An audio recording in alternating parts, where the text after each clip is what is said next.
Secret friends, unite!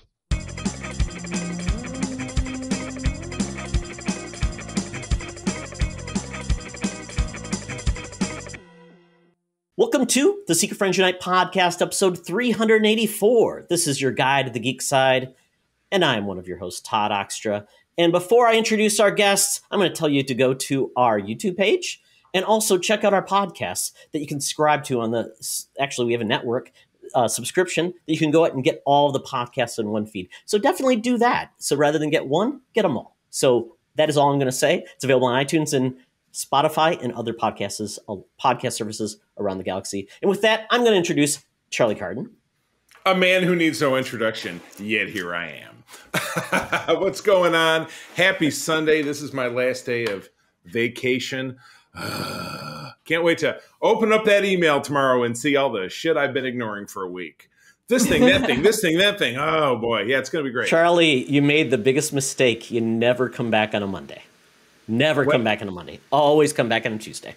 Wasn't it whatever day you come back, it's always a Monday. That's the way I feel like that's just delaying the inevitable. Yeah. You see? No, because Mondays suck anyway, so it gives you that chance to get back in the groove, which I always appreciate. Or I like to take off a Thursday rather than a Friday alone, so you can kind of Katie, this is just the hell of Todd and his little isms that he looks at everybody else like, why don't you see it my way? When we're all like, what the hell is he talking about? Unless you try something different, you'll never know. So there you go, my recommendation. But we are joined by 2 weeks in a row, Katie Quinn. Thank you for joining us. I'm glad to be here. This is my second podcast with Charlie today. Oh my God! We're just gobbling up your time. Yeah, exactly. And you said in between doing this is when you went out to go see Thor: Love and Thunder, correct? I did, yes. So you just had an afternoon that's just all about all this stuff. So it's awesome. So yeah, welcome. It's been pretty much just geekdom from noon until now. So welcome to the circus. Well, speaking of the circus, and speaking of picking the right day of the week to come back from vacation and doing it the Todd Oxtra way, we've got a comic from 1985, Batman, regular Batman, issue 384 for 75 cents. You see them taking on, and I can't imagine this is a first appearance this late in the 80s, Calendar Man. So maybe this is just a reappearance, but you see him in his outfit with some numbers on it. He's got the number 1 on the one side, the number 31 on the other side, and he's just throwing them around. And I'm still wondering what the thread is with Calendar Man. Is it just paper cuts? Because those one-a-day calendars, it's a thin little paper. Can you really give yourself paper cut from that? I don't know. I don't see the menace. I think, I take that back. I don't know anything about Calendar Man. I remember there was a Batman, and it was the new Batman Adventures where they did like a Calendar Woman where she did what was it? Like heists and villainous stuff based off of different like holidays of the calendar. Yep. Oh, like I'm going to steal flags on Flag Day or whatever, shit like that. It was like kind of that weird stuff. But or like all of her stuff were, like Valentine's Day themed. Like she I think robbed like a romantic dinner or something other than that. Robbed romantic. Give me all your money and that diamond ring you were going to ask this young lady to marry you. Much. Oh, okay. I know. I don't know if she was a gender bent version of Calendar Man or if she was. I don't remember what that was. I don't even know if she was supposed to be any relation to Calendar Man. She catfish people on Valentine's Day. She never show up. Right. I don't know. Right. But I am more interested in the perspective of this because this Calendar Man looks like he's about 10, 15 feet tall. That could be the real menace because maybe he's just going to stomp on Robin. Right. But then again, from perspective, Robin looks even shorter, but Batman is jumping. So you don't really know how tall anybody is. This could be, this could be that forced perspective piece as Katie, as we say in photography, that could just be that. I don't know anywhere where this perspective would work. I think that Calendar Man's about 15 feet tall. Yeah, exactly. Well, he's what? It was a leap year, so he's much bigger. It's an extra day. Yeah. I think he should get shorter at that point. There's one less day. Imagination. Right. Do not go Google 1985 to see if it was a leap year. We don't need to get that deep. So dear listeners, just yeah. Calendar Man was he actually came out in 1958, so that was his first yeah, that's what I thought. Back in the day. Been around for days. I'm assuming this costume was just one of the, they were experimenting, like, hey, we got to bring this dude back. Grant Morrison, the Batman books, he really loved digging into all these weirdo, history of Batman and bringing him to modern age. So, I'm sure, and we have seen modern takes on Calendar Man. I didn't know about the gender switch version, Right. but there was a serial killer in the Arkham Asylum games who killed people on holidays as well. Looked a little different. But yeah, Calendar Man, check it out. You better believe it. Well, speaking of checking out, the real juice getting the squeeze is we got to go track down Madam Webb. So we're headed down to Hollywood and Vine. Our senior news correspondent is going to give us all the news that's fit to print with Madam Webb's Rumors and News. So let's go. Now it's time for Madam Webb's Rumors and News. Take it away, boys. Thank you, Madam Webb. We just saw Thor, God, Love of Thunder. I'm making this title up. Thor, Godly Thunder, the Thunder Down Under, because they shot an asteroid.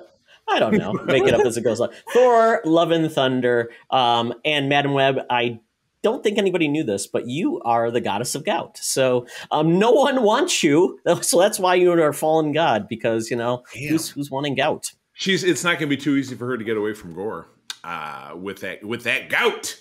Ouch! Ouch! Every footstep is an ouch. Every footstep is an ouch. Well, Todd, I kicked a bit of a hornet's nest when I shared this news a day or so ago that the Captain America #4, so making the character, even though it's not the same character playing the character, who gets a 4th film of the MCU series, Captain America, which is now Sam Wilson, formerly the Falcon. This happened in the Falcon and the Winter Soldier show about a little over a year ago, now has a director to drive this boat, and that would be Julius Onah, who directed the Cloverfield Paradox.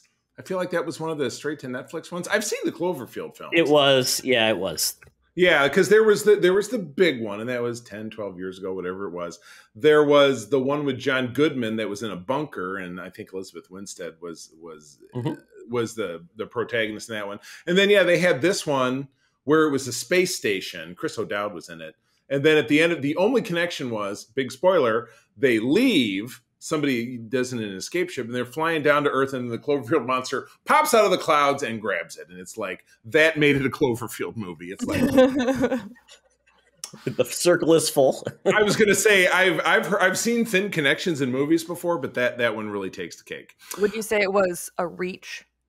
Oh, Way out of the clouds, like the monster did. Yeah, good one. Keep your head out of the clouds. It's got. It is. That is a gotcha. So anyway, I don't know anything about this guy's work. Again, I couldn't tell you a lot about the film. I'm not remembering a lot, but anyway, I enjoyed Falcon and the Winter Soldier. Todd famously didn't, which is okay. People can have their own opinions. When I put it out there, I found out a lot of other people like it too. So, Todd, you find yourself in the minority, which is good because I know you'd like to be there. But does any of this information kind of pique your interest about the movie? You're still like, meh, it's whatever. I think Marvel has a big pacing problem. A lot of their series meander and they don't actually have a great ending. They typically, you have to end this in like 15 minutes. Okay, we're going to wrap everything up. So it always feels like a little bit like rushed versus a good epilogue.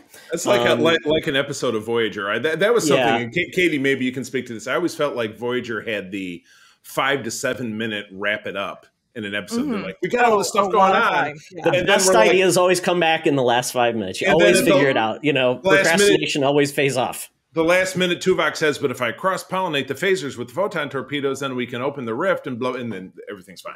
But they didn't figure that out 20 minutes ago when they were still in the same situation. So, Yeah. I think, and I think we saw this Obi-Wan Kenobi. I thought Obi-Wan Kenobi would have been a tighter film. Same thing with Falcon and the Winter Soldier. I think that would have been a tighter film as well. So now a lot of the heavy lifting is done of saying now he's Captain America. Great.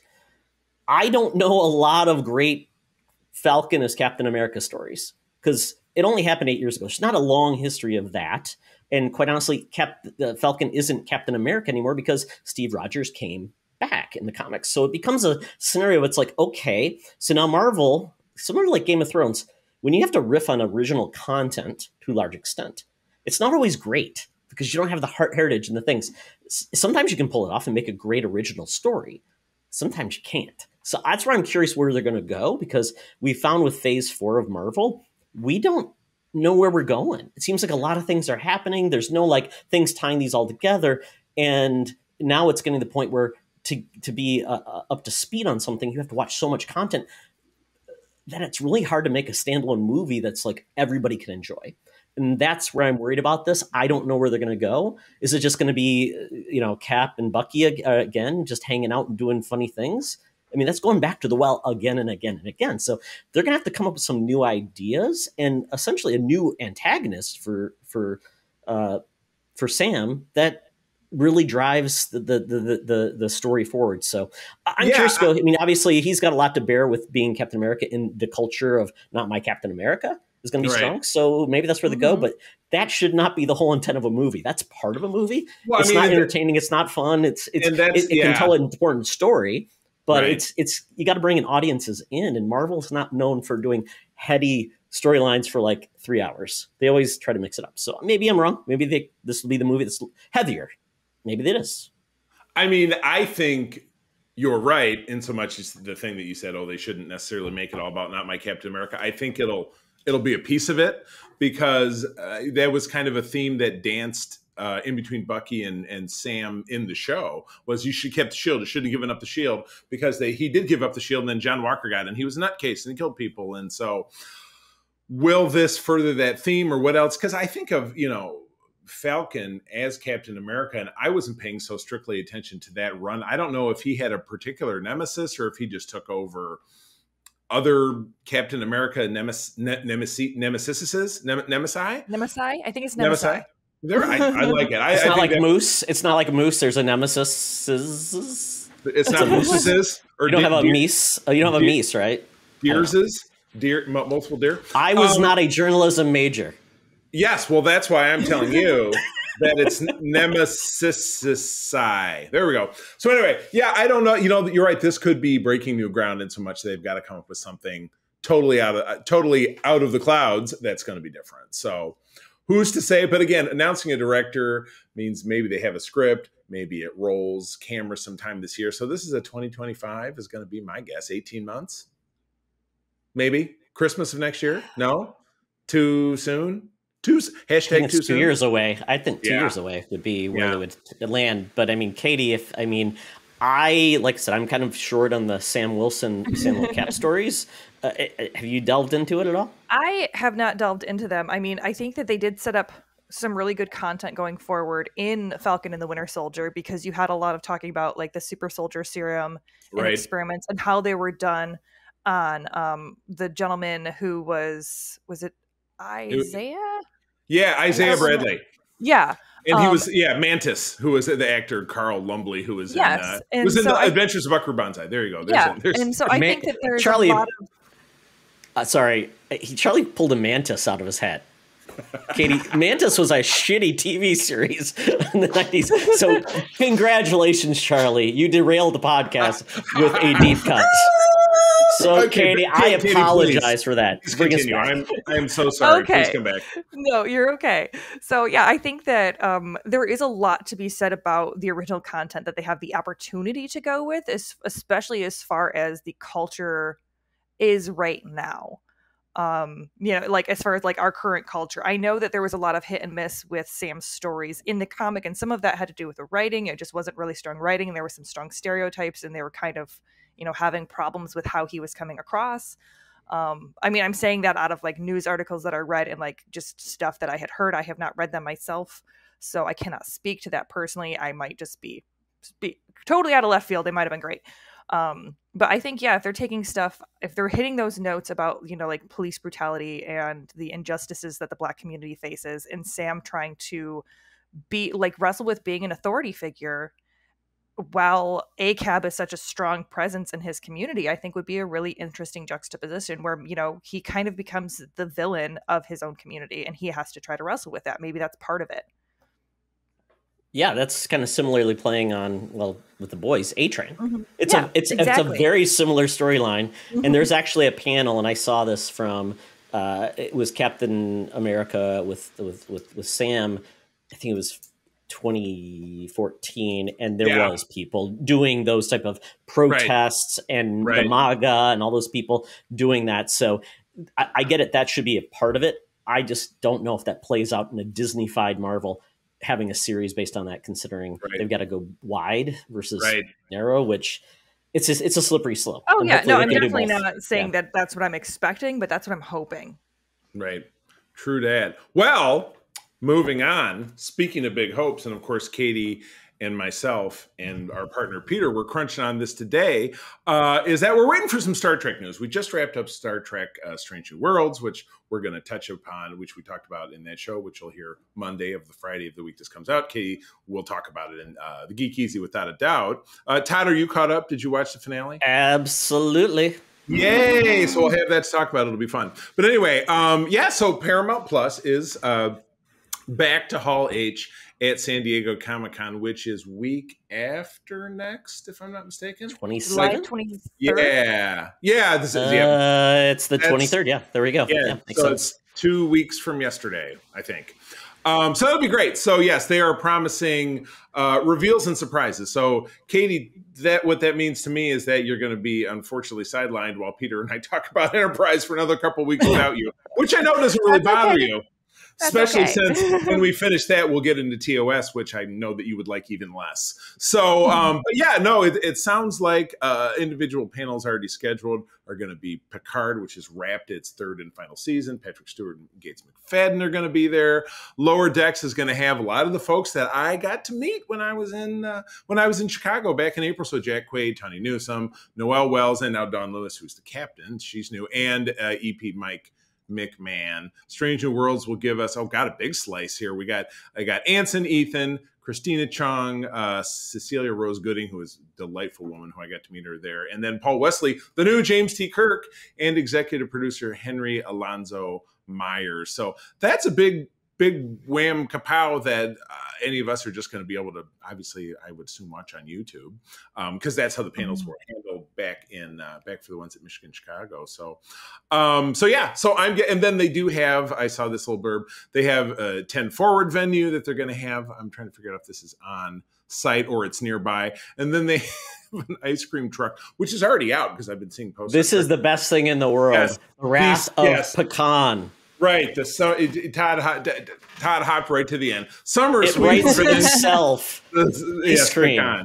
I know it. It's fantastic. So this is great news. Again, we've been hard charging with Star Trek. We've had shows in a row. We had Discovery that led into Picard, which the less said about the better. And then we got Strange New Worlds, and we had Prodigy mixed in there as well. So now we're getting a brief breath of air.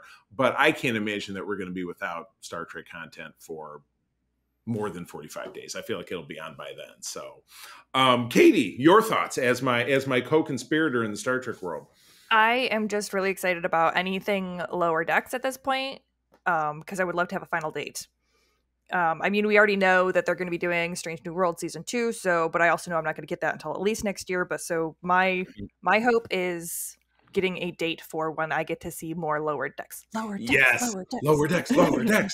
Yeah, because we've got that, and then we've got a half a season, the remaining half of the season of Star Trek Prodigy. We've had 10 episodes. We're going to have another. Todd, where are you sitting right now with the animated Star Trek stuff? I know Lower Decks didn't really snare you. You watched a few.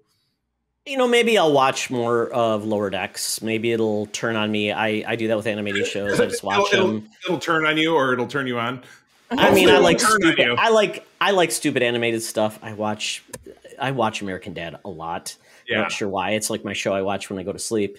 Right. I rewatch that. It's a show I can actually rewatch for some reason because I always catch things. So maybe I'll rewatch it. Maybe I won't. What I'm curious though is when are we getting Captain Georgiou back in her show? That's a great question. There has been, because obviously in my position as running the Code 47, I do keep a pretty regular eye on this stuff. There hasn't been so much as a mouse fart, pardon the expression, about that show in a very long time. Shelved, unshelved. There hasn't really been the word about any new program. They kind of teased us about a potential, God, no, that might have been Star Wars, where they're going to do a young Starfleet Academy thing because they're doing a young Star Wars thing with Jude Law, with stock photo of Jude Law. Remember how we talked about that with it? We have nothing to show except for Jude Law's face. Exactly. But yeah, that's what's weird is that right now we have ongoing shows. And again, talk about, beggars can't be choosers. We went 12 years with no Star Trek on TV, and now we have 5 or 6 programs and productions across 2 different networks. So it's like zip it, right? But again, I just want Lower Decks back too, because again, it was Peter and it was Katie in particular, and then Peter's enthusiasm helps too. That turned me back onto Lower Decks after having been turned off of it by some other folks who I used to record with. So I'm totally team Lower Decks. I did my part, Charlie, because I was like, I don't like it. So maybe I didn't sway you enough. I did my part. I don't like it. That was really all he said. So what you're saying is that now Charlie and I need to gang up on you so that I can turn you over to the good side of the Lower Decks. Stranger things have happened. Todd just doesn't do peer pressure. He's too, this is my hill to die on, but it's every hill. I found, it's funny. I found my ways to shows late in the game, like The Office, Parks and Rec, where I was like, it didn't hit. And then I gave it another chance and it clicked. So, I mean, I'll never say never, like Sean Connery. Oh, I thought that was Justin Bieber. But now we do have a Clerks watch, and then we have a Lower Decks watch, and then maybe we'll do a touch upon both. So anyway, assignments. So anyway, what's next? I've been doing all the talking. Oh, this is really interesting, and apparently Taika Waititi, man, this guy, I love him to pieces, but he is getting like some like pushback now. Like people are like, I've had enough of him, which is always funny because I think anyone gets popular enough that there's always a backlash. It's always like, oh, I don't like them anymore, like Chris Pratt or Will Ferrell or anybody that becomes like the thing. People stop, like Kevin Hart. Everyone gets to that point where they're successful, but we get annoyed by them and we want them to go away first one. Well, apparently he is saying he does not like director cuts, and apparently he was not a big fan of the release the Snyder Cut discussion, and he's just basically said they're not good. He's like, I've been thinking about director's cut. I watch director cuts. A lot of the other directors, they suck. Director cuts are not good. Directors need to be controlled sometimes. And if I was to say, you want to watch my director's cut? It's 4.5 hours long. It's not good. At 4.5 hours, there's a lot of cup of tea breaks in there. You don't even have to pause it. Yeah. I'm going to the bathroom. I'm going to be 10 minutes. Oh, nothing happened? Okay. Oh, man. Yeah, that's speaking of hills to die on, because there's some people who are like, oh, my God, the Snyder Cut was the greatest. And even I will say that the Snyder Cut made that film watchable, or made that story digestible, because April and I did this when it first came out. We went back and forth. And then Todd, I think I watched it twice because we were going back and we were doing a spoiler cut on the Snyder Cut or whatever it was, and watched the theatrical version versus the Snyder Cut version. And the theatrical version was even worse by comparison, if that was possible. Because what's funny is we savage it now, but at the time, because we recorded with our late great buddy Bobby Pauls, who was our DC Comics guy, talking about that it's a 7 out of 10. Like we were like echo chamber. When we look at it now, we're like, oh my God, what a piece of shit. But was I that kind? If I was giving it a 7, I would have been like, what was I thinking? We were all dancing around like, we were. Yeah, it was kind of a pity vote, but I don't know. I mean, what do you guys think of? Where do you guys sit with the whole director's cut bit? I mean, is it just it's an affectation? Is it like a participation trophy if you make a shitty movie? Well, you can have another one. I mean, what do you say? I've never really been I can't really say I've never been a fan of or been a fan of director's cuts, because usually they don't really impact the movie that much. I'm going to be honest. I did not have the willpower to sit down for 4.5 hours and to watch a movie that I originally hated. Yes. So but Katie, the sweater scene where the women smell Aquaman's sweater and they sing about it. Yes. Wasn't that worth it, Charlie? Oh, and it was right in the beginning too. I'm gonna go. I'm just gonna go. I gotta go. I'm sorry. I now have to go watch the director's cut, apparently, to watch women smell Aquaman's sweater. Just gotta run up and do that. Yeah. Well, Yeah. why don't you get back with us about that, Nick? We'll talk about sweater smelling and Clerks. Yeah. So I gotta say, like, I can definitely understand where he's coming from, and I honestly, I appreciate the bluntness of it, because a lot of times when people are in Hollywood, or where, you know, they're doing all these, you know, interviews and stuff, they're trying to be really like careful not to step on anybody's toes, and he's just like, Right. no, they suck, I don't want to do it.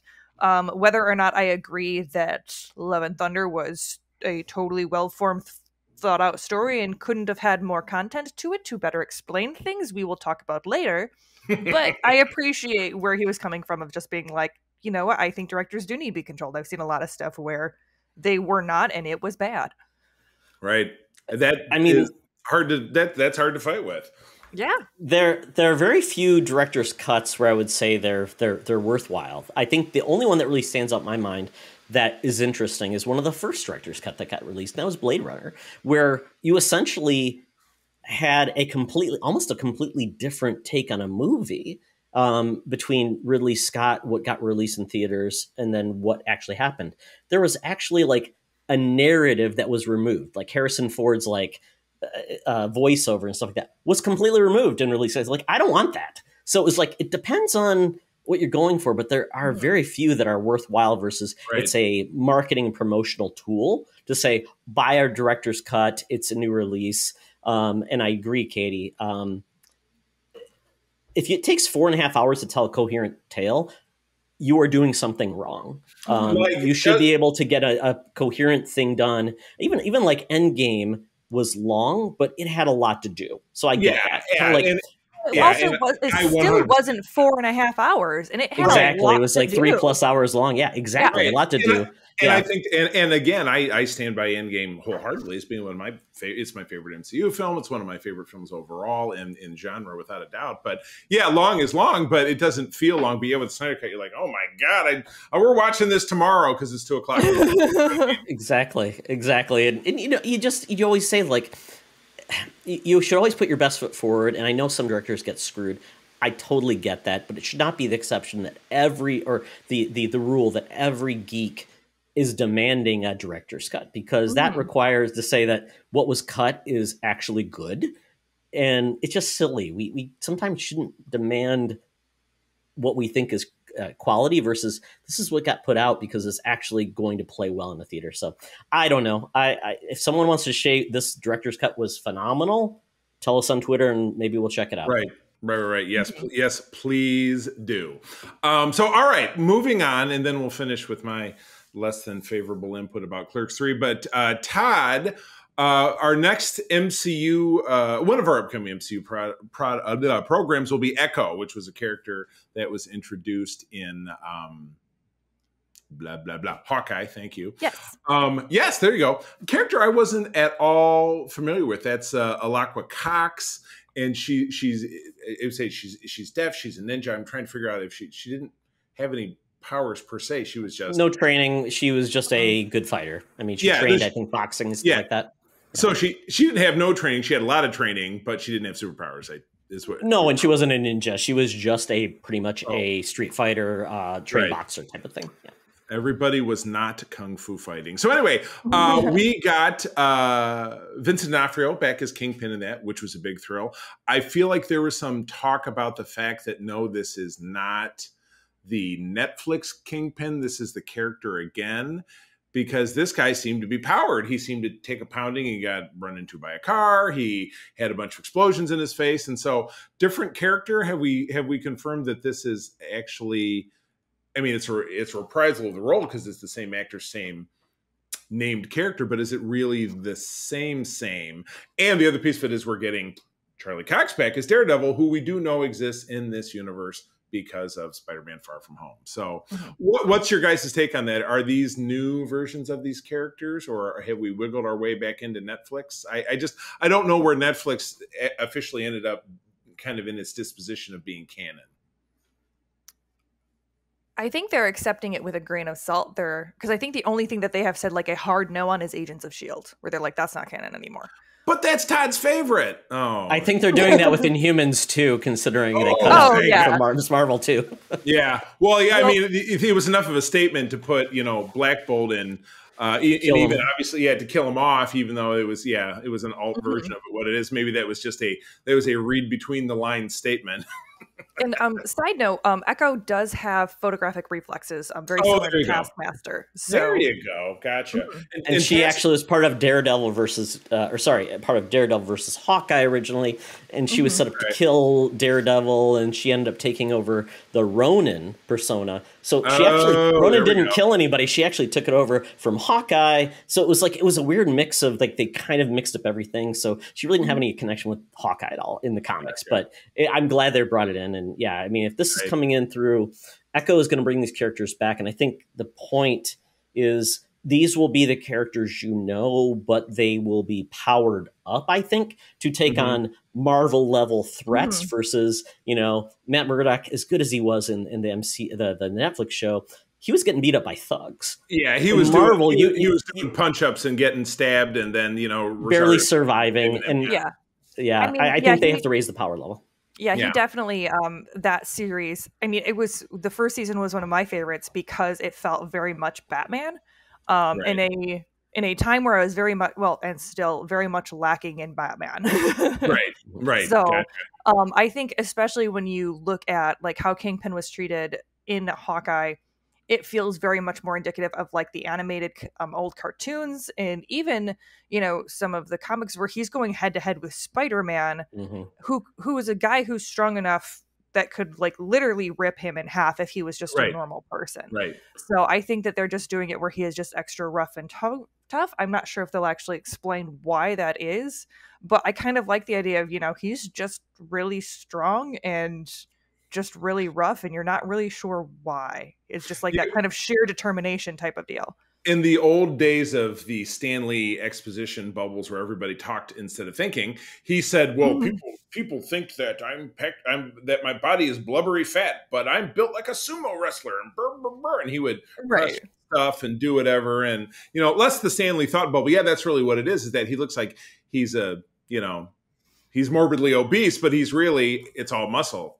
Or so he says. He doesn't go on to say he's big boned or he has that beefcake. He has that virus. He has that virus that Dennis Leary does a routine about. Oh, this virus is killing me. Get me a box of donuts. Yeah, but either way, I mean, both of them were phenomenal actors in Daredevil. I'm really excited to see them come back and have more main stage presence. Most stuff. So we get this in 2023, which means they're rolling on it right now, and I would imagine it would be 6 or 8 episodes because that is the slice. So Todd, tell me why I should be interested in Clerks 3 for watching. Yeah, and I'm going to precurse this with I would say I do not expect this movie to be great, but maybe this movie is serviceable, and that is Clerks 3. And it's interesting because this trailer, it feels like it's kind of duplicating Kevin Smith's life. I mean, this is essentially heart attack in particular, because absolutely, and this is about Dante making a movie. So this is essentially Kevin Smith's life coming to fruition. Like, I've only got so much time left. I need to do something with myself. So maybe this is like a purpose-driven Clerks, and the vehicle is him. Jay and Silent Bob are back, and yeah, I mean, essentially they've squeezed every bit of credibility Kevin Smith has, at least, out of his career, and it's wrung it out like a towel. Fart jokes, all those things, and I'll be the first one to say most of them are bad. I've gotten some yucks out of some of them, but what I did see out of this one, it looks like maybe this will be an more honest film than the last 2 and all the others have been, and maybe there's something there. But I'm not promising anything. I'm just saying, based on the trailer, it didn't seem horrible. It just seemed like it's going to revisit a lot of the same sense of humor. It's bringing a lot of more celebrity cameos. So if I'm wrong and it's the same old crap, then it is what it is. But if it's more than that, then, maybe Kevin Smith is actually maturing and not just, I can put out whatever because I'm Kevin Smith. Oh, my goodness. Yeah, so I'm just scrolling through all these these little, there's the one. God, they bring back the poor Justin Long from that horrible Tusk movie, and hopefully it's not the same guy. I'm not. Yeah, Kevin Smith burned me up like a cigarette a while ago, and he was the big deal at Fan Expo in Chicago, which is where April and I were yesterday. But it was the other guys, and I didn't see them actually. I think I saw Jeff Anderson at his table, but the other guy was not there at the time. Kevin Smith had a walled off area with a huge line and nobody could see him. And he was like the biggest star of the entire show, which, I mean, come on, Jonathan Frakes was there. Please. There was no line for Gates McFadden, who's right next to him. I mean, how foolish. John Delancey right there. And then Kevin Smith. Come on. No, anyway. What's weird about this is that this movie itself is not getting a wide release. It's getting like a Fathom Events, like 2 days in September. It's like, see it on the 13th or the 15th, and then it's gone. Or for all we know, it could be on Amazon Prime the way that Jay and Silent Bob reboot was, although that was during COVID. But still, yeah, it's a limited release deal, but it obviously, knocks on a very specific door. So I know I'll see it, but I just get the feeling that my sheer eye rolls per minute might actually make me pass out. Katie, do not watch this first. Do not watch this movie first. Yes. Because it will be like, what pile of crap did I just watch? Without any context to it, it's like, I don't know who they're going for. But this is truly a movie made for the fans. And Charlie, I get it. They probably know how much money this movie would make. It's probably made for like $2. Right. So I'm guessing going to streaming is probably where it belongs. Right. Get somebody to. Well, cool. Well, all right. Well, that takes us out of the news. Todd, now it's time. We got to start that fire to get those smoke signals going. We got to hail that cab to get down onto Scudsville, down to Scugtown. That's right. We're going to the Geek Easy. It's time to talk about stuff we're enjoying. So let's go. Talk nerdy to me. Talk nerdy to me. We're sitting in the Geek Easy, drinks are poured, and we are ready to get our nerd on. Yes, folks, if you're watching the YouTube, we've all been served. So we will not be drinking and driving because we're all probably going to crash after this one. So be responsible. Don't drink and drive. Get an Uber. Yeah, exactly. But we are going to go and talk about what we are nerding out about this week. So, Katie, I think you and I and Charlie have all watched at least the first thing on your list. Yes, Miss Marvel. So now we're on episode 5. I was wrong last week thinking we were on episode 5, and now we're not. And I am getting sorely disappointed because this is I'm noticing this is becoming a trend with kind of what you were talking about before, Todd, of Disney Plus not being able to stick the landing on their shows. Miss Marvel, for me, started out in like the first 3-4 episodes, or I would say the first 3 episodes, I was like, this is my new favorite Disney Plus show. This is my favorite Marvel content. I'm in love with this show. I'm in love with the character, in love with her representation. She's just awesome. Chef's kiss. And now I've watched those last 2 episodes and I'm like, what is going on? This last episode felt like an absolute clusterfuck. Like just sorry. It was like she's like the gal who's the celestial gal who's been just like avidly, I'm going to destroy the world so that I can get home. Kamala literally just says, well, think of your son. And she's like, oh, right. The kid that I left for dead back at the jail. And then you hear her go, right. And it's like, oh, guys, I'm going home. Yeah. Hey guys, home. Cameron was in the, Miss Marvel original series, comic series.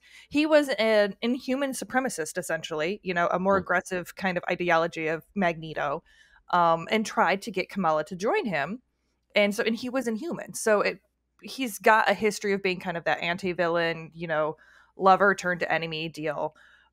But I'm like, why are you setting all of this stuff up? Why are you trying to shove so much into it? Because I get that they didn't want to do the Inhuman line because to try to explain it and have Miss Marvel in. I'm like, you could have just left the origins of her story and left that be. Like, just not messed with that this time around, or dropped hints and then do a season 2 or something like that. But there's just so much going on. They could have just had the first run with the inventor, kept him as the main bad guy, done that. It would have been really relevant with like Gen Z and what's going on right now is internet and, that kind of stuff. But they went really big and tried to shove like 4 years worth of Miss Marvel stories into this. And it was not working. There, off my soapbox. Oh, let me take a Wow, breath. that's good. You know what that is? I love to see somebody besides Oxford take a hard line on this show, because when Todd hates something, he hates something. So, well, and the thing is, I loved respect. it so much. That's what's really heartbreaking for me, is because I was relating to Kamala. Like, I was in tears almost watching the opening scene of that first episode, because it's like, this is literally the best representation of how I feel with ADHD that I have ever seen on screen. And then No, it felt me like too. they I just understand. destroyed it, because they just were so rushed to try to get all of this kind of like, it felt like that, like the standard fare of superdom that they feel like you have to have the punches, you have to have the bad guy, you have to have, you know, the twist at the end. And I'm like, no, just let her be a teenager who's dealing with teenage stuff. Which would you think make it that much more relatable? You know what I mean? You would think that they wouldn't have to go so, you know, so far afield to make it, you know, magical and all this different stuff. So I can't disagree with that. Of the Marvel shows, this one hasn't, just because Todd, I know you've enjoyed it a lot.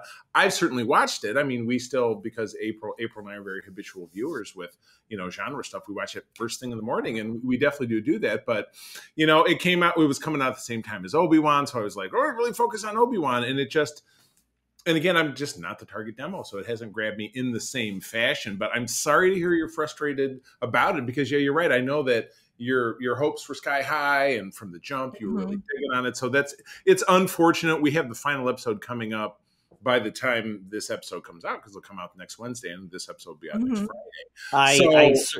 I certainly hope like Captain Marvel doesn't come on and say, "Join me on an adventure," because that would just be like the typical like. This show is completely... It would be the end of Morbius. It would be the Vulture showing up for no good reason.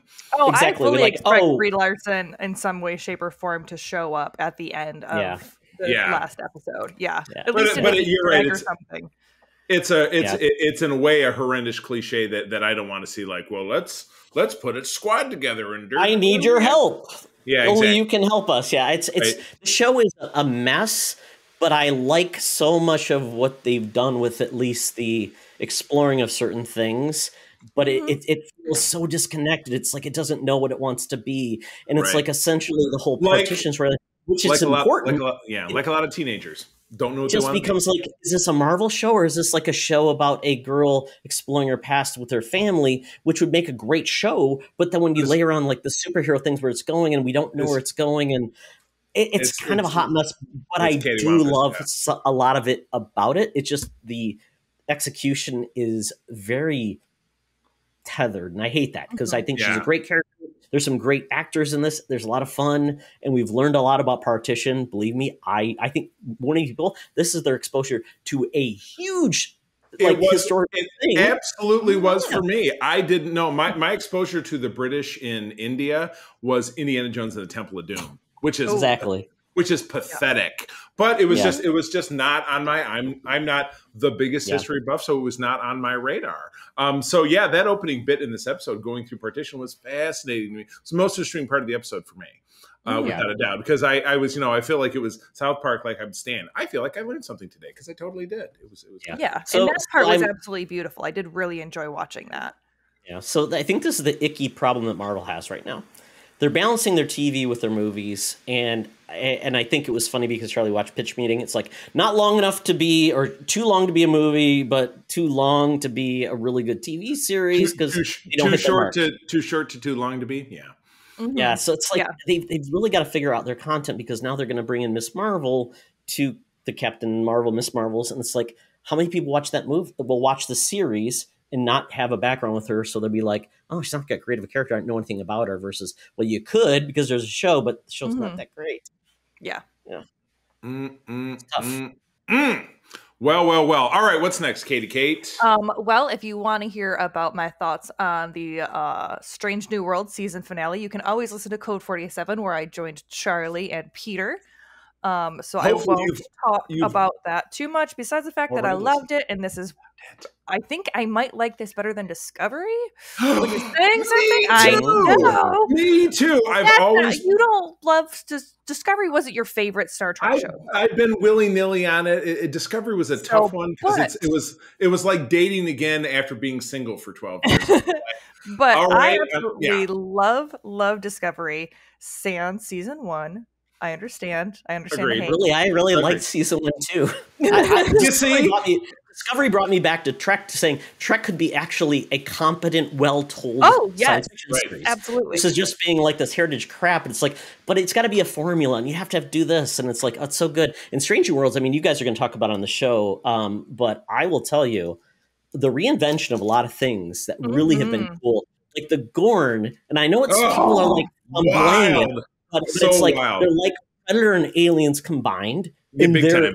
Yes, they are. That's what I love. Terrifying. It was all in that episode. Was episode 9 that we went through that, and it was the already forgetting the name of the episode, but it was just so brutal with the shadows and the allegories to the Aliens film. It was just we absolutely loved it. But again, hopefully by the time you've heard this, because you're subscribed to our network feed, you've already gotten Code 47 episode 76, which comes out on Monday.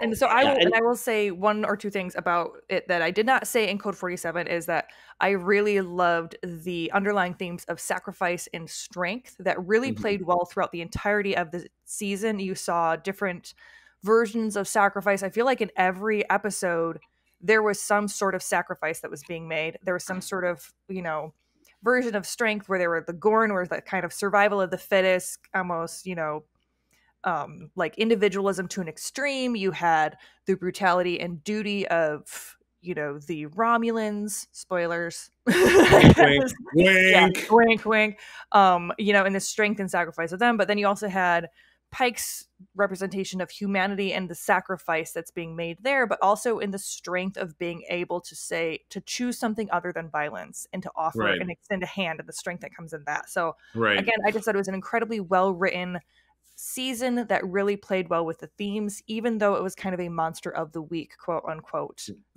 pitched as that for their for the season. Which TOS did sometimes successfully, sometimes really not so much. But the thing that I loved about this episode in particular, and Katie, I think you hit it on the head, is that Pike did pursue a diplomatic solution. He was more Picard than Kirk in this episode, but it was the wrong thing to do because Kirk was still right.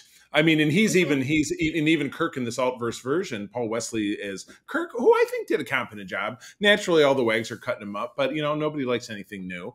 He's there chirping in Pike's ear after they're on the ship together, and he's saying, "Well, they're going to think we're weak. They're going to go back home and say the Federation won't even put up a fight." And that's exactly what precipitated this war, which we figured by the time Pike's talking to his older self is at least 20 years of bloodshed, and Spock becomes Pike in the chair with the beeps because he's all mangled. It's very indicative of kind of some of our culture right now and our political climate of how do you compromise? How do you reach across the aisle to someone who refuses to compromise and who sees that as weakness and who would rather kill themselves or harm themselves than to give you an inch? I want to layer on that because it's unique to see two captains. We rarely ever get captains have to actually be together and they can challenge each other because the captain gets to make all the shots, and it's like Pike actually has to respect another captain's opinion because you became a captain and you basically established yourself. What's rare in this is that we get two captains who one of them isn't the bad guy. Like in Voyager, we had the Equinox, we had Captain Ransom, he was a bad guy.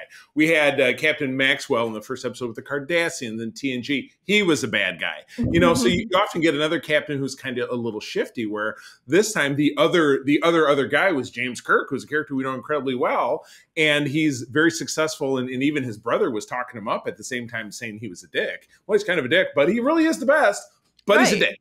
Yeah. Yeah, and I do want to, I think, appreciate the fact that I know the Monster of the Week is like an old term, but Monster of the Week episode, the reason why they're so popular is because a lot of those standalone access. as being fantastic. Oh Yeah. yeah, absolutely. And Yeah. that was my one thing with going into it, is that I loved the themes, the underlying themes of Discovery so much that my one fear of it becoming a Monster of the Week was that they would only make standalone episodes and there would be no underlying themes. Mhm. So I really, really love that they're making these really beautiful, strong standalone episodes that also can tie together in Yeah. themes. Right. Yeah. Absolutely. Excellent. All right. Well, we got to keep things moving because we're having a heck of a good time chatting. But yeah, go for it. Other thing I've been reading, I have completely absorbed the entire 2 runs of The Mighty Thor, and now I have moved on to Jane Foster Valkyrie. And I That's just started a newer one. Yeah. Was that a spoiler? That's 2019.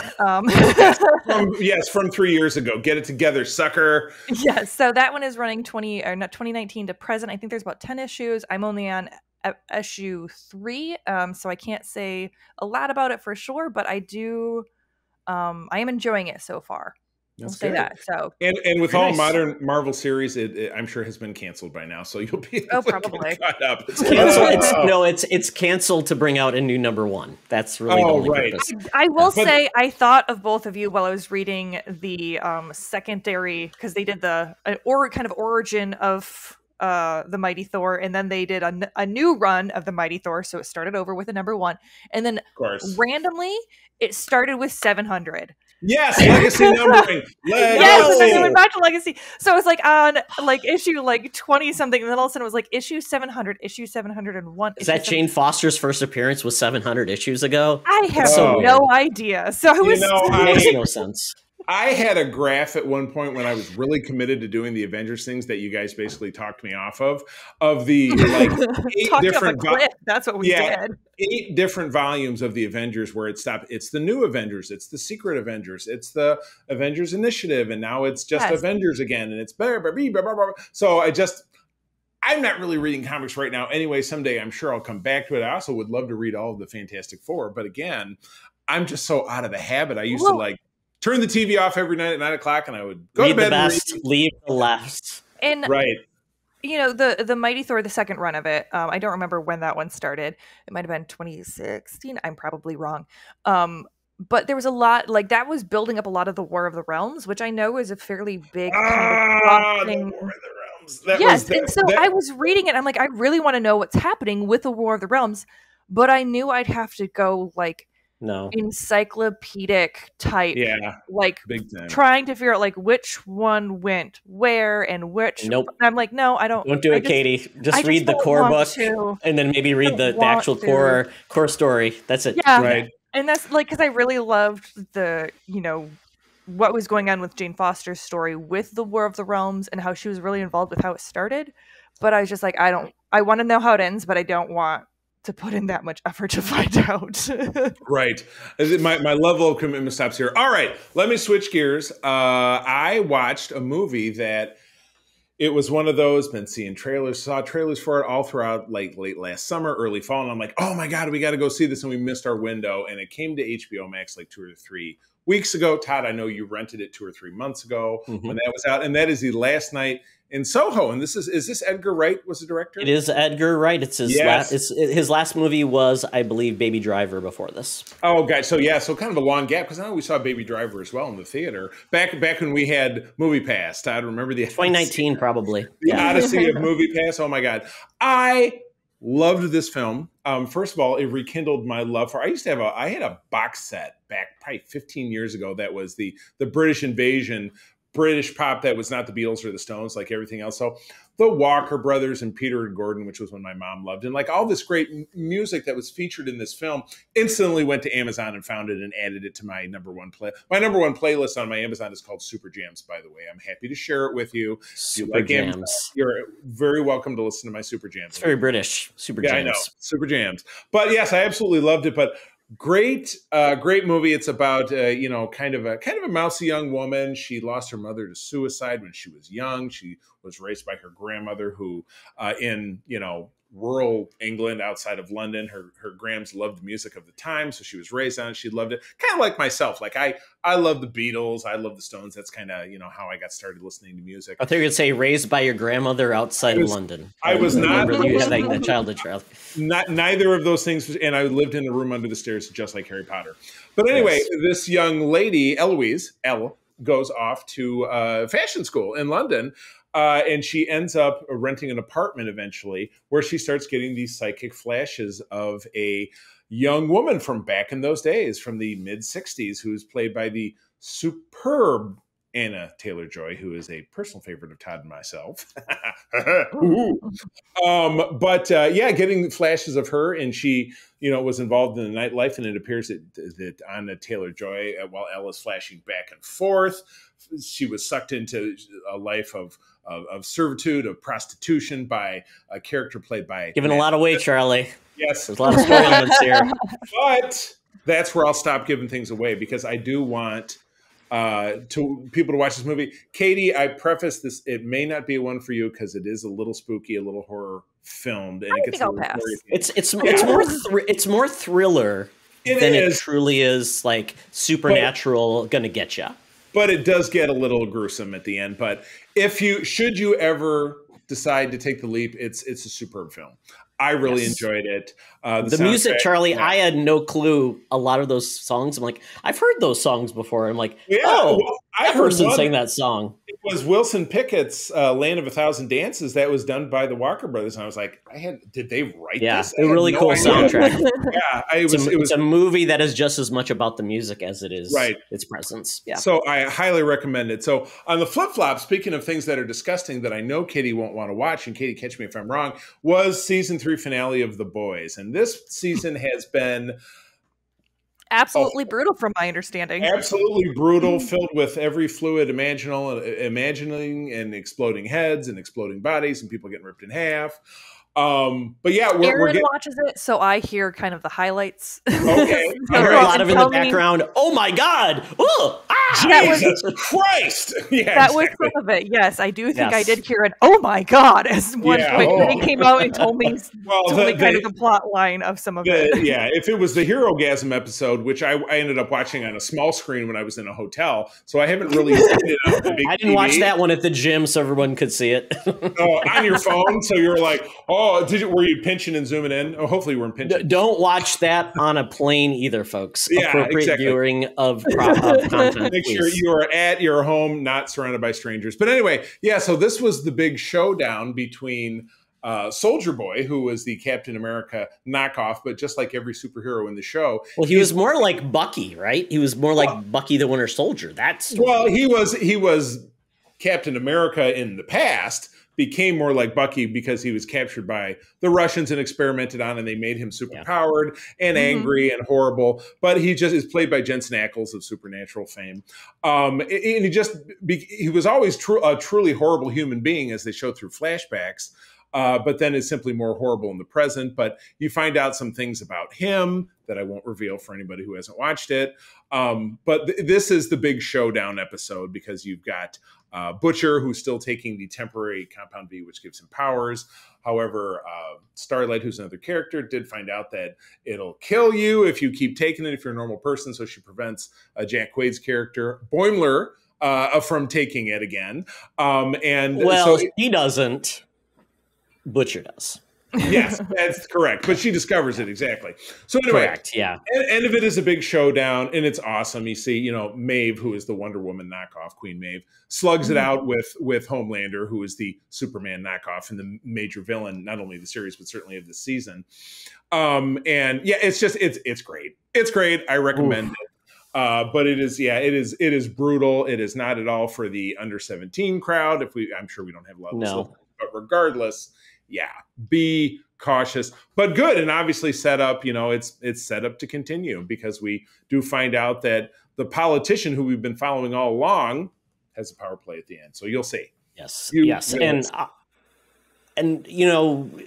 don't know. Charlie, I think I'm going to have to go and delve into the comics, because I'm like, I don't know where this is actually still happening in the comics versus what was real and what's made for the show. So I think I need to dive in because I kind of feel like, I think we're going in new uncharted territory, which is cool. But man, oh man, just that last scene and where we're at, and evil children with powers scare the crap out of me. Right. That's where we're going. I saw someone else hit that on Twitter. They said, Brightburn Part 2, and it was a picture of that kid. God, Brightburn. Oh, my God. That movie was that movie really made my skin crawl. Really. It scares the poop out of me. Yeah. Really upset me. I did not care for that film in any way, shape, or form. Definitely shivered my timbers. Yeah, no doubt about it. So, okay, Todd, you've got the last bit before we move on. Oh, my goodness. I don't even know what to say. I finally finished Stranger Things season 4. The last episode was essentially a movie. It was 2.5 hours long. And I don't even know what else to say, but I loved this so much.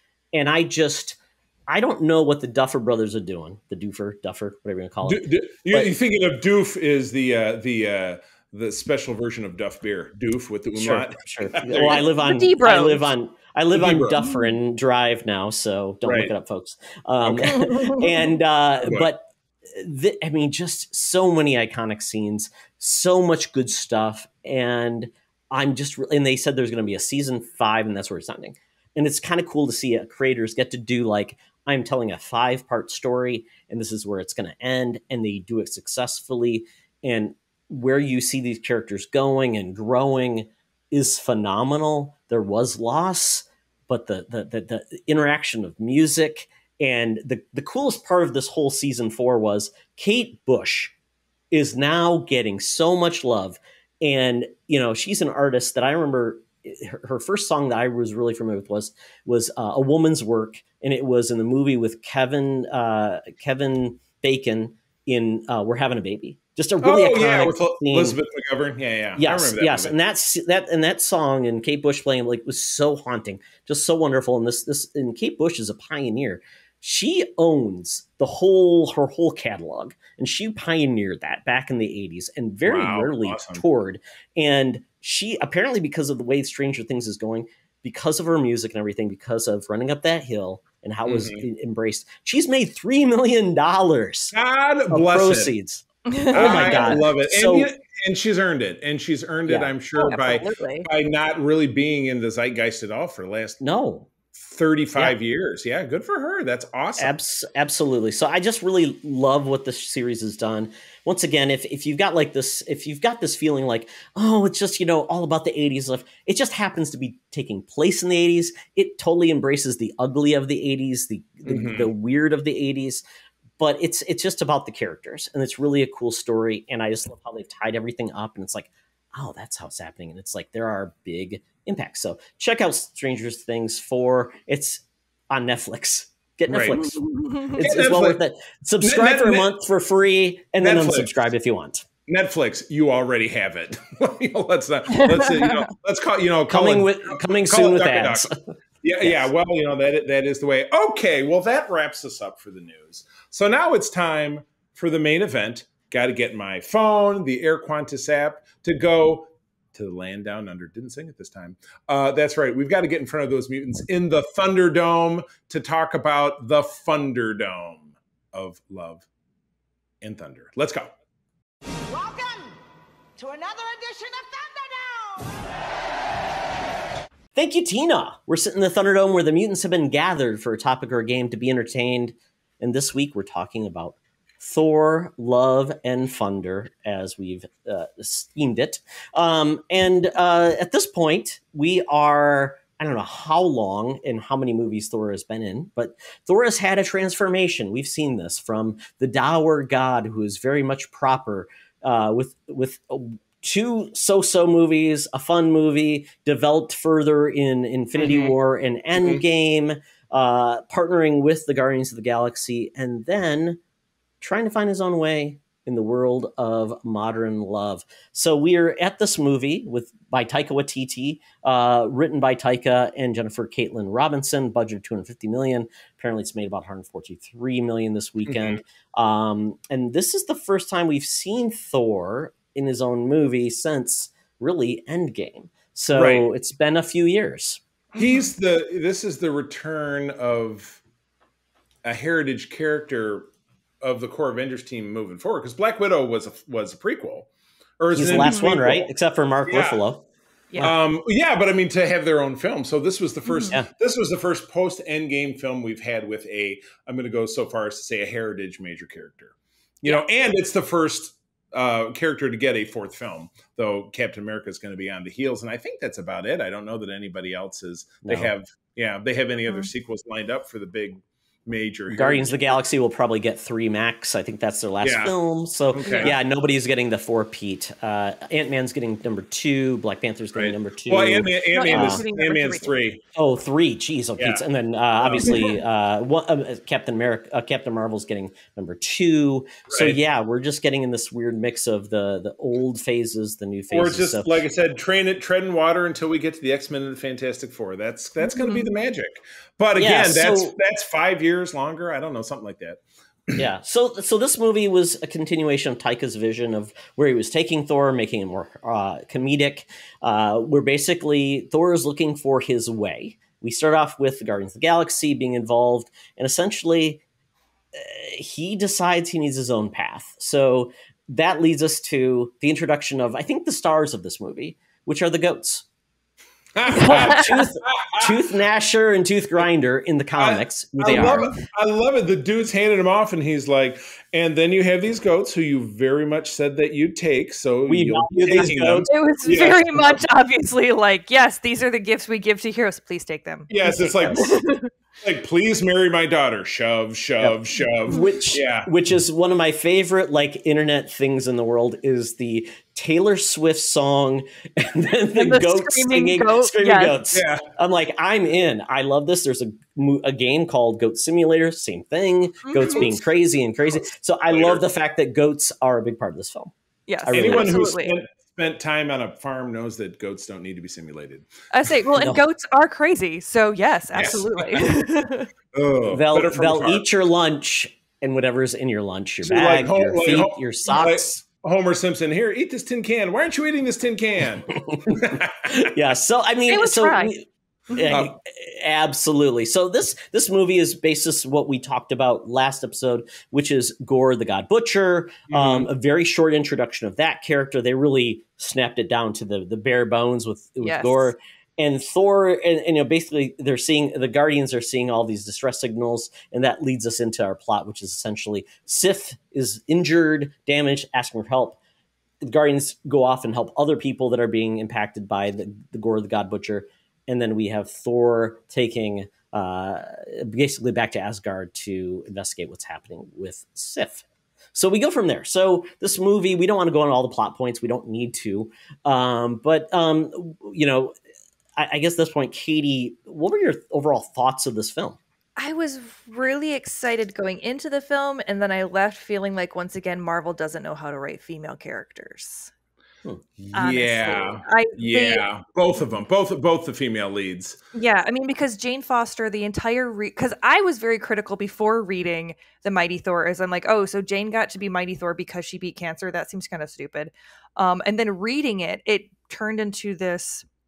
Her whole thing was she knew the hammer was killing her. She knew that every time she turned into the Mighty Thor, it was killing her, and she did it anyway. It was, again, about sacrifice. Right. Iconic hero. Right. Yeah, she was part of the Council of Worlds, so she was a senator, and but still refusing treatment from Asgard because she's like, I shouldn't be taking advantage of, all of these magical healing things that normal people don't have access to. That's unfair of me. Again, continually showing her worth, and then they have it so that she purposely seeks out Mjolnir because it supposedly has healing properties, so for a very selfish reason. And then the only reason from what we can see, or the main reason they give for Mjolnir coming to her, is because Thor asked it to look out for her. And so it wasn't even that she got it of her own accord, it was because Thor asked basically for it to babysit her and make sure she was okay. So it just felt like it very much robbed her of agency, and like they very much mixed up a lot of the storylines from her arc and gave them to Thor, which I wouldn't have necessarily minded, but like the whole thing about Thor talking about love and like that entire scene was basically the ending scene of her and Mangog, the final climax, who is also a god killer from her story, but they just wrapped it up into gore and Thor instead. And so I was like, I feel like then go with Mangog and give the Mighty Thor her own movie, or just not have her in this movie, because it was too much and too short of a time, and it really felt like she was robbed. There were a lot of things that I really, really loved about this movie, and I'm going to go back and watch it again because I was so heartbroken over her treatment that it just left a really sour taste in my mouth overall. But there were definitely parts that I loved. I certainly didn't have that context of any of that. So that's, after you say that, I'm like, yeah, that's kind of bullshit. You know, it does seem like for the bits that she played, it would have been much more telling of, again, the hero's tale and her own sense of agency, as you said, to have something a little bit more fleshed out than have her just say, well, you know, I'm doing this thing because I need to do this thing. It's not like she wasn't running around getting in and saving stuff. She showed up, like Valkyrie knew about her, but Thor didn't, because he had been away, and he came back, and then she shows up and she's flipping the hammer around and is shooting bullets at people. And, but yeah, you just get everything. I mean, this movie was, and again, Todd, one of your most famous Marvel statements is, well, they got the jokes per minute meter running. So I'm sure you're kind of caught somewhere between your love for Taika and what he does and the Marvel joke meter, because 3/4 of this movie was jokey ha-has. You know what I mean? Yeah. This movie was a difficult challenge of tone. Yes, and it was a mess. It was a mess. It truly was. And it's funny when Katie, you said they don't write women well. Taika, who writes women very well, and and then also his courier was another woman. It's like, and I think the problem was with you being very familiar with Jane Foster and Mighty Thor, many people aren't, so they just don't understand the arc. And this leads me back to say Jane's journey should have probably been a Marvel TV show. Totally. Yeah, I think and then she's introduced. Yeah. Right. And I think that would have been much better. And I think even not knowing her backstory, I still would have been kind of pissed over the whole, hey, Mjolnir, take care of her. Because that just felt very robbed of, like I said, that just felt very cheap to me. And I mean, the entire series in the comics was that no one could lift Mjolnir. So that, like, she became like the Thor the thief because she stole Mjolnir, even though no one could pick it up. I'm like, how can you steal something from no one? Well, I mean, that was the original. That was that was the original. Well, it goes back. The original incantation on Mjolnir was only worthy people can lift it. So Odin did that, and then Thor became unworthy because of the storyline before this. And he lost. He couldn't lift it. Which was very, very cool. And you know, and I enjoyed that she was worthy at that point. I do love how they kind of altered it where she could split Mjolnir apart because it had been broken. Cool. And then bring it, because it did very much play into the fact that she could like spin Mjolnir around and have it like ricochet off of stuff, kind of like Captain America's shield. And that was really, really cool. Agreed. Yeah. So let's pivot then, because obviously Jane was a big part of this movie, but there was other pieces of this movie. Valkyrie is now king. Kind of bored. You kind of saw reinvigorated with actually a purpose that didn't involve like paperwork or dealing with like complaints like my water doesn't work or I have to do this kind of stuff. And you kind of felt like there were some heartfelt moments with Korg, which was fun. But we didn't really get much with Valkyrie. She was kind of a supporting character at best, and we didn't see much evolution of her character. We basically saw a lot of gods, which I thought was very fun.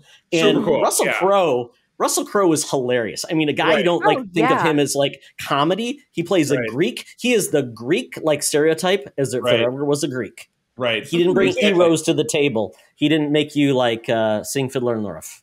Yeah, no, and he did everything at all to prove that he was he's a bloated, stupid figurehead jackass. That was his entire arc. He was like, yeah, we totally could go fight Gore with you, but we're scared. We don't want to. We got no reason to. We're too busy planning orgies. Yeah. He's not going to It's an find us orgy in here. a Marvel movie. Oh God! And then you saw his butt. The butt was not blurred out, or maybe I don't know. You saw the full Chris Hemsworth backside, and they did a second And a zoom tattoo on his tattoo, which was, once we saw that in a trailer, and in the trailer his ass was blurred out, but we did get to read the tattoo, which I thought that was. He's got a tramp That was stamp. really great. Yes. Yeah. Yeah. That's And good also the stuff. R.I.P. Loki was just amazing. Classic. That was so great. Yeah. Uh, and Korg as the overall Luis of this film, going through and telling stories, was great, and how he's screwing up Jane's night. Jodie Foster. Yeah, he called her Jodie Foster, Jane Fonda.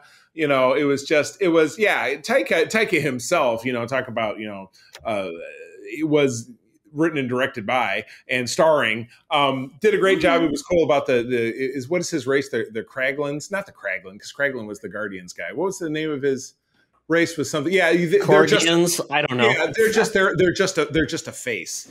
The Guardians, and I called this, the Guardians of the Galaxy were a super itty bitty part of this, but yet they're I feel like they could have just over. not even been in there, and it wouldn't have mattered. Thor could have just been waving goodbye to them. Yeah, exactly. It was such a hook in all of the promotional material, because you see Crisp Rat Star-Lord talking to him saying, "Hey, dude, blah blah." You see the thing where he drifts in and out, and Thor's being all goofy, and the whole thing at the beginning is goofy, where he's fighting the crazy bird people that was with the Crystal Palaces. Oh, those things were weird, and it was fun. They were weird. Oh my Very God. weird. Whacked out there. So yeah, I was watching it, and it was funny because I had to go. April's good, and every time we get to the theater, she's like, "I'm gonna go to the bathroom before the movie starts." I never do, so I had to go, and then I had to go a second time, and so I was gone twice, and feel like I missed next to nothing, because, like you said, things were messy. There was nothing complicated I was even going to miss in a 3-minute window. So it wasn't so dense, and it was short. People were already talking about how this was going to be such a short film. I think it was just knocking 2 hours, if I'm not mistaken. It was 2 hours exactly. Yeah, but of course 11 minutes of that is credits. So really it's 1:45 and change. So what you're saying is you want a director's cut. Yeah. Oh God, yes. I want a 5.5 hour version with all of that Jane Foster story that Katie's dying for. Let's have that. So 11 more minutes will do. Yeah. 15 more minutes of Jane Foster time will fill in the gaps. But so we had like Gore's arc. We had some time spent kind of like the Deus Ex Machina. Have to open Eternity Gates so Gore can get his wish fulfilled to essentially snap and kill all the gods. I did like some of the celestial things. I did like some of the cameos of the different gods we saw, which was very funny. Yes, very. And interesting. The surprising part, I thought Zeus was truly killed, and obviously we find out that was not true. Right. But they had to save him for a stinger, so they give him your boy from Ted Lasso. Yeah. My son did count. He's like, I thought there'd be more battle scenes, and I'm like, I didn't even think about that. I mean, was there enough action in this movie? I feel like for 2 hours, yeah. Yeah, probably so. I was not really wowed by Christian Bale's performance. Again, there was all the controversy about, well, he wouldn't do the makeup and this thing and that thing, but I don't know. Something about him just didn't really click with me. Again, it's, Gore, the God Butcher, not being a super duper heritage character. It's just from 10 years ago. We all just read that comic last week. So it's not like I can say, Willem Dafoe really nailed, the Green Goblin because he's so crazy. Where with this, I guess I didn't really know what to expect, but I guess what I got didn't really. Well, again, though, it seemed messy because he was kind of going back and forth between like stoic, kind of resigned to fate of like, kind of that quiet psychopathy, and then like manic Joker. And it just seemed like the boogeyman. Yeah, it seemed like they didn't know where to make him land, because in the comic it seemed like he was very much like stoic, forward moving, and while he had moments of kind of joy in his torture, there wasn't a lot of like that kind of maniacal like craziness to him, and it seemed like that was, they couldn't really decide which part to go with. Right. Yeah. True. I mean, and like I said, the tone was a problem in this movie because it was like jokes per minute, goofy. Everything is a pun, or just it's just not taken seriously. And then you've got this really serious villain who's killing a lot of people, got children in cage of like Right. thorns and things like that. And Thor's being goofy when he talks to the children. Yet when Gore shows up, he's like, I'm going to show you a puppet show where I just kill this thing and I'm creepy and I'm goofy like the boogeyman. I'm like, Right. eh. What do you got going on with Yeah. that? And plus, let's take some more time out to talk about Guns N' Roses. Because November Rain finally shined. I mean, I caught that song and I'm like, November Rain. That must have absolutely happened when I was in the bathroom because I do not remember it. That was the big like battle scene at the thing. But it was in. There you go. Yeah. Come on, Charlie. It I'm was not singing, but I'm playing an air guitar. It was an instrumental track. I got it. Yeah, okay. But you're right, because it was hauntingly familiar, but I didn't make the connection. So shame on me. Yeah. So that was. I mean, it was a mix. It was a very metal movie. You could tell by the like. It was like Flash Gordon, Charlie, Right. in a lot of ways because of the way the credits and everything looked. So I mean, this is we're seeing a trend with the Marvel movies where they are kind of not sure where to go with tone, where their end game is. I mean, I did appreciate where this ended because it's not any Thor story we've ever had before, where he's leading and basically becoming a father figure to, Gore's daughter with Love and Thunder at the end, which is fun. Right. And it's in a place I never thought I'd see Thor go. Right. But then we have our two stingers, which leads us to kind of like the end of the movie, which is potentially a god war, because with Thor killing Zeus, he says that we could be on a run forever. And we get the first stinger, which is I can't remember which was which, but first is Hercules. Yes. So Hercules. Yeah. So Hercules is introduced. It's Roy effing Kent from Ted Lasso. Ted Lasso, the show that you love, and you think anybody who doesn't love it is a moron. Charlie, it gotten Oscars. It's renowned. You just don't like sports and you don't like that stuff. I get it. But Roy Kent is amazing. He is like Ron Swanson, but a level ahead of it. He is phenomenal. Great casting for Hercules.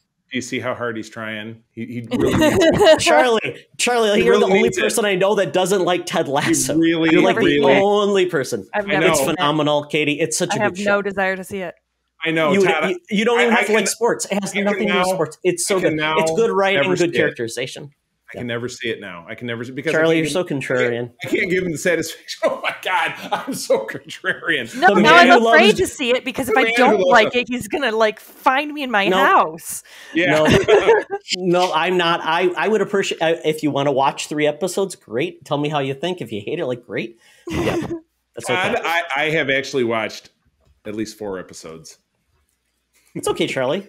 You like watching. You like Jag, so you're whatever. So moving on from that, our second stinger is essentially kind of it felt like, what are you doing and why?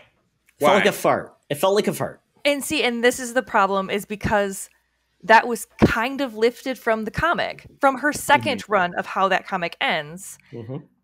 But it didn't give the finality or the conclusion because of how it was set up. So I'm like, did she go into Valhalla? Because in the comics, she was at the gates and Odin actually convinced her not to go in. So what is going on? Or are they setting her up to be Valkyrie now? Right. Oh, well, because I will say, spoilers for Valkyrie if you haven't read it in the last 3 years. That's why I said spoilers, Katie, when you said it. Is that like she is now kind of I get like ferryman maybe might be the best comparison, where she is the god of the living and the dead. She's their protector, so she can see.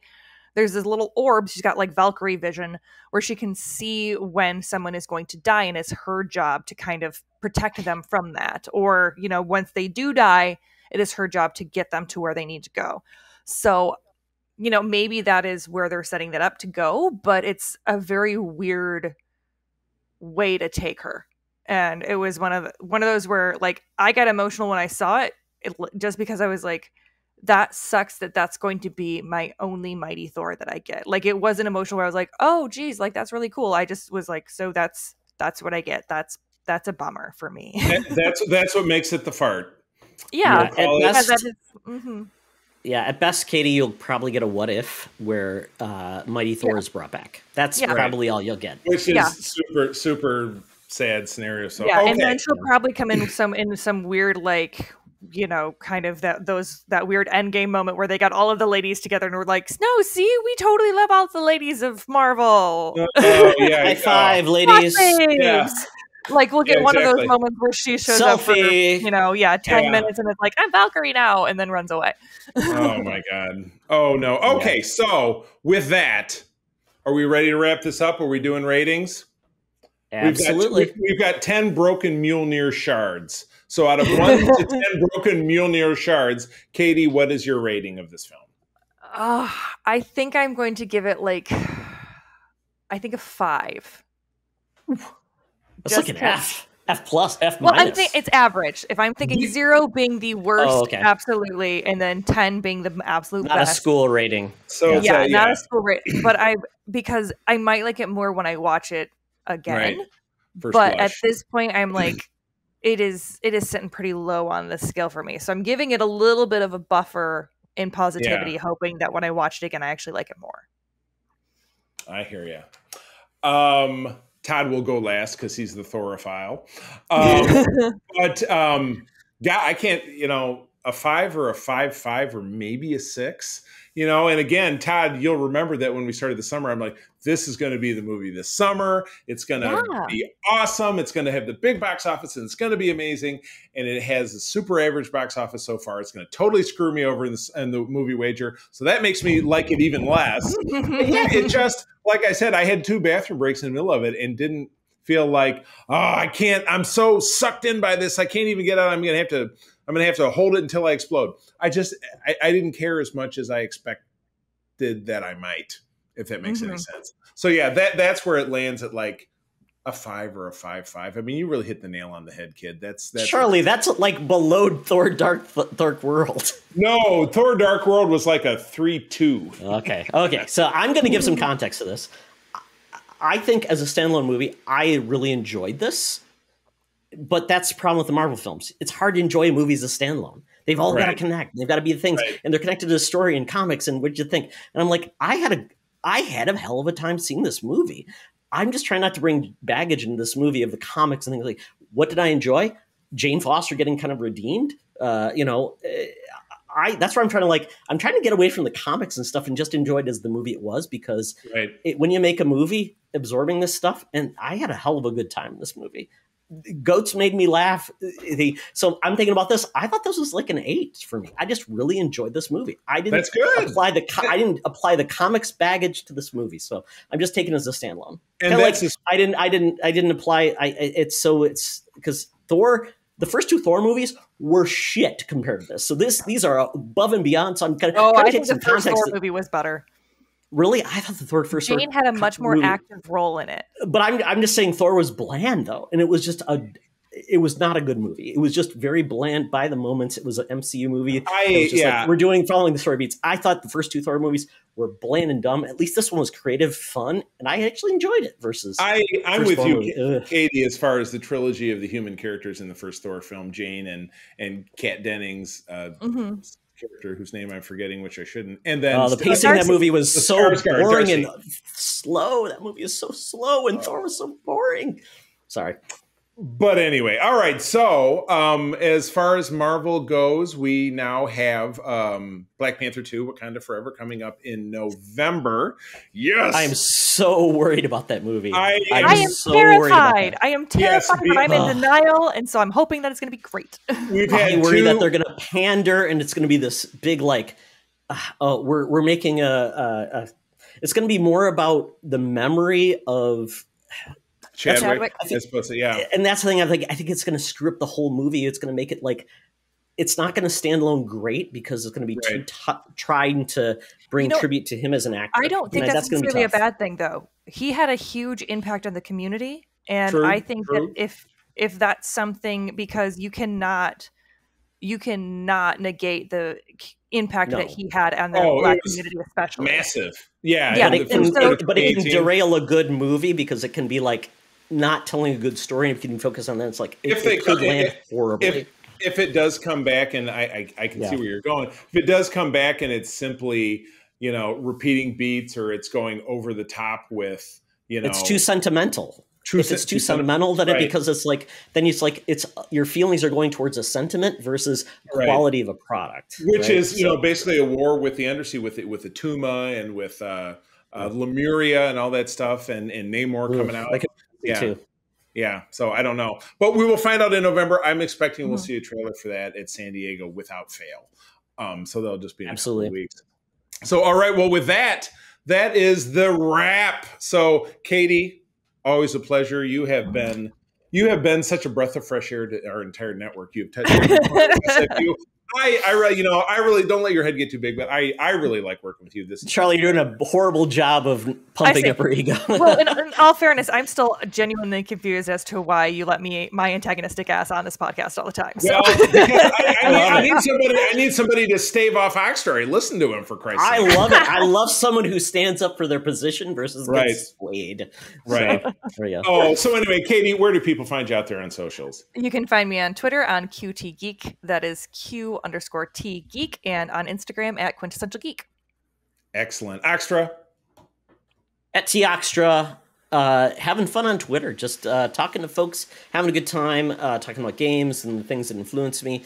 And I found out about the fact that you can make devil horn like soul patches. So that's a cool thing. Maybe I'll try that. On your face? Maybe I'll try it too. That sounds fantastic. Exactly.